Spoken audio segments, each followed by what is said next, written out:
আসসালামু আলাইকুম প্রিয় ভিউয়ার্স, আপনাদেরকে আজকে দেখাবো কম দামে বাগার দেওয়া মাছ বিক্রি করে কারণ বাজার রেল লাইনের উপরে।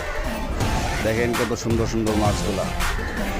এই যে খালারা নিয়ে বসে আছে, এই যে দেখেন রুই মাছ, এই পাঁচমিশালি মাছগুলো, এই চিংড়ি মাছগুলো একদম তাজা, ভাগা ভাগা দেওয়া। আপনারা যে যতটুকু সামর্থ্য সে ততটুকু নিতে পারবেন। কত সুন্দর করে দেখেন ভাগা দিয়ে রাখছে। এই যে আপডেটগুলো আমি আপনাদেরকে আজকে দেখাইতেছি, দেখেন সবাই খেয়াল করেন। এই যে প্লেটে সাজায় রাখছে, এগুলা সব ভাগা দেওয়া মাছ। আপনাদের যার যতটুকু সামর্থ্যে আছে সে ততটুকু নিতে পারবেন। এখানে কত আইটেমের মাছ দেখেন। সবাই আমার চ্যানেলটাকে সাবস্ক্রাইব